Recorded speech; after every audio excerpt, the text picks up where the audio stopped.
That's their spiritual system. It's not in Christianity because the Christians believe in money. So the real religion of a Christian is capitalism. It's being an employee. But if you go to a third world country, so-called, and you see their spiritual systems, what you'll find is community maintenance. Every part of their spirituality is maintaining their community. Our spirituality is something we do off from work. It has no substance. We do it on our lunch break. Literally. We have to now gain a spirituality that's connected to our daily approach to our life experience and our reality. If we can't approach our life spiritually, we are not spiritual. Spirituality is an approach. It's not a conceptual framework of mind.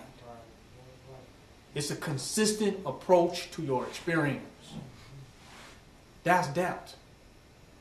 So the best way we can become spiritual is begin to approach every aspect of our experience with reverence, starting here.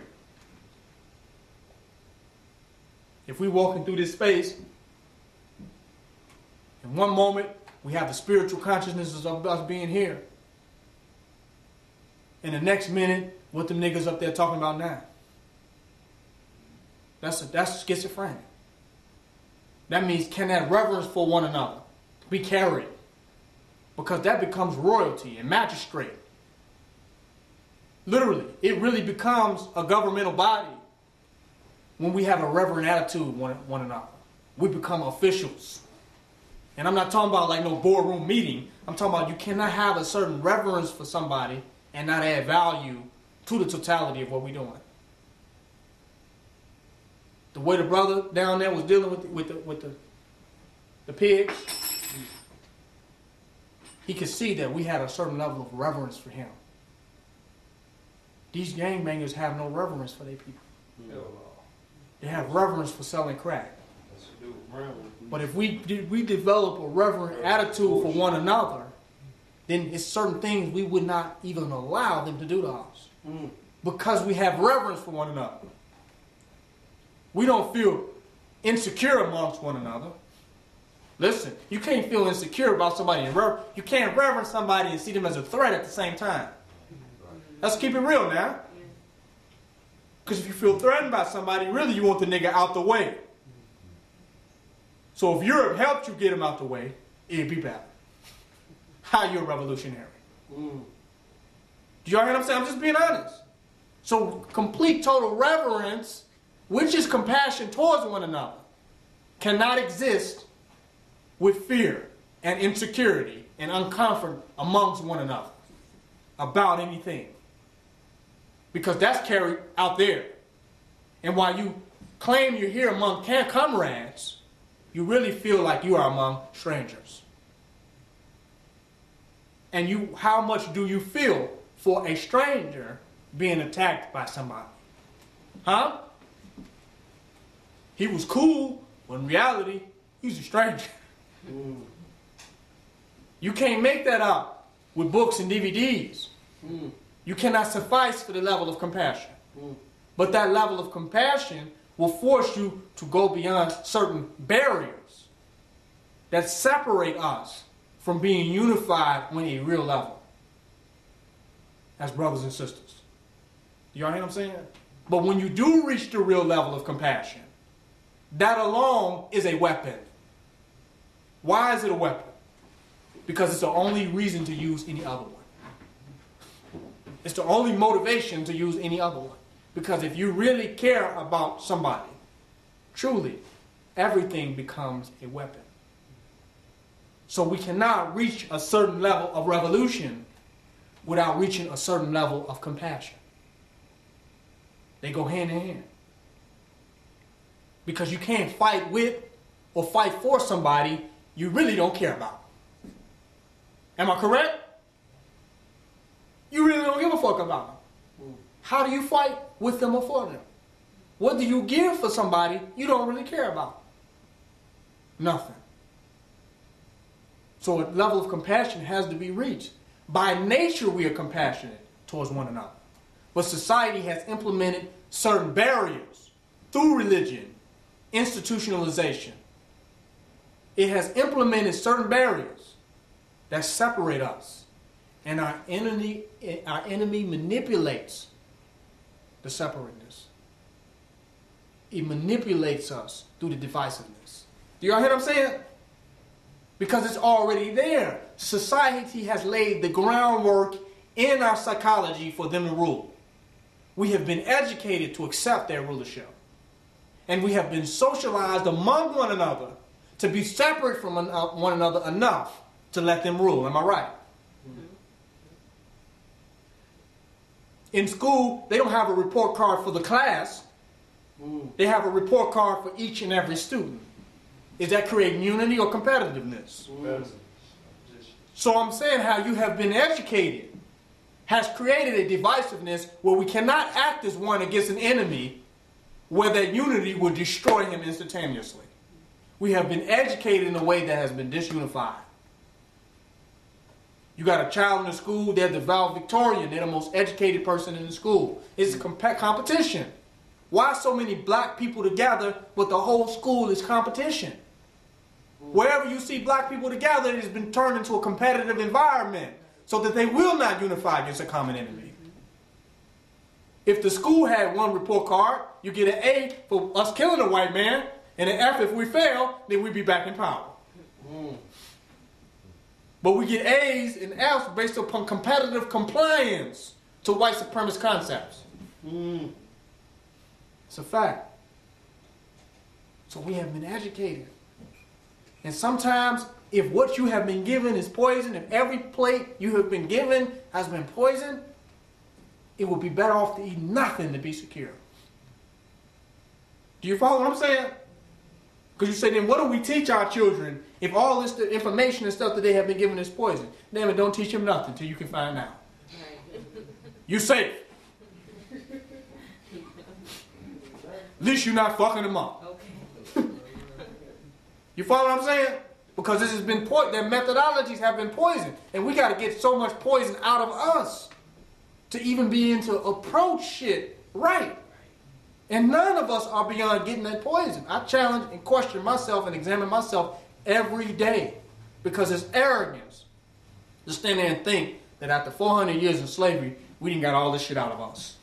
And no, this is a daily process of knowing that this European has injected this poison into our minds. We're speaking his language and operating out of an encoded system that he has created to reign on top. This has become the normal and average way for us to act among one another. So what is it going to take to get that out of our system? A lot. And any of us that think that we've gotten all the way out of that, we're more fool than the rest. And we're more part of the problem than we might even imagine. Because we got to get that out of us. And that's going to take a lot of deep observation within ourselves. Because you know what we can say for sure? What he have done to us has been working. Look at our community. We know it's there because it's working. It's reality. It's working out there right now is why they can drive so freely down the communities and harass us. And two white boys surrounded by black people can get any respect for disrespect. Am I right? That shows you how ingrained is into us even the most revolutionary of us. We got to get our consciousness to a level where we can successfully take their goddamn heads off and drink a cup of tea later. You feel what I'm saying? Yes, sir. It's a fact.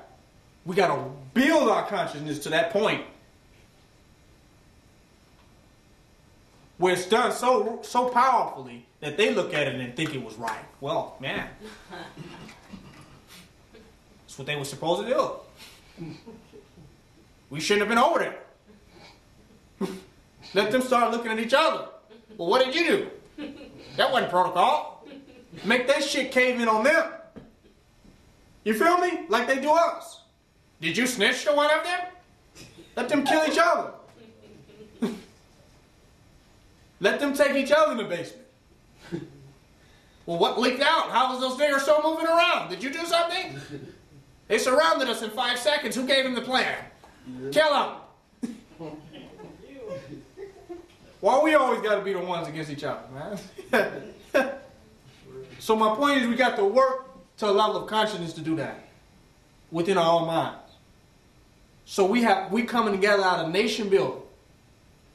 We are breaking through the barriers that has reinforced the divisiveness. Because this dynamic here is powerful. If this dynamic was in 20 of these houses, they would have to move the police station. But how hard is it for the dynamic to be here? Less than spread through the entire community. What resistance is it? Here. So the dynamic ain't just working out there. If we really want to see a nation, the dynamic is breaking through the barriers in here. If we really want to see a black nation manifest, anything other than that is Christian. It's hypocritical. They say they want one thing and want to do one thing, and everything they do is the opposite. They are nothing like Christ and Jesus. So if we can't work on here to become real, to go through the barriers that separate ourselves from becoming compassionate comrades of one another, becoming true brothers and sisters, if we can't get past those barriers here, then we're joking ourselves with any semblance of a movement out there. Because anything that happens out there will always be temporary. But what happens in here is more permanent. It's more of what's going on in here than out there all the time. It's a fact. So this is the determining factor of even on how what goes on out there will happen. I'm proud to say that there was enough unity among us for the type of reaction that manifested in that circumstance. But that was cultivated. That means we didn't just see ourselves all and just sharing in some space together. Roommates. Well, they locked up my roommate the other day. Y'all follow what I'm saying? Neighbors downstairs, the police came and got them as though that's somebody other than you. Just the mentality we have of how we don't identify with the affliction of one another. Because we live so separate all the time. So when something happened to us, it seems so far outside of us. The police can come and the people that live in the apartment under you beat the shit out of them, and it just seems like it has nothing to do with you. Well, shit. I heard it. I went back to sleep. Do y'all hear what I'm saying? That's how remote we are from one another. How distant we are and the compassion that we have one another. By coming here the way we are here, we are breaking that. Because if we don't like each other anyway, it really don't matter what the white man do to us. Because the essential core of our thinking is that niggas ain't shit, fuck them anyway. So we're thinking like the white man. And that's why our reaction to what he does is in alignment with him. But if we love our people at the most deepest level, we can no longer tolerate the afflictions to any of them anywhere. And it really would be touch one, touch all. But to have that type of resonance moving through our veins, there must be an equal level of compassion. And if we claim to have that compassion, but we're dysfunctional in communion with one another, we're lying to ourselves. If we examine ourselves and we're dysfunctional in our efficient cooperation amongst one another, then we're lying. We're not revolutionaries.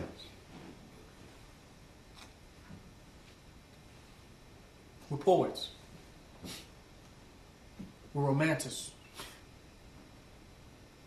We have romantic visions and ideas that we come together and pleasure each other with great ideas. Then we go back to our isolated separateness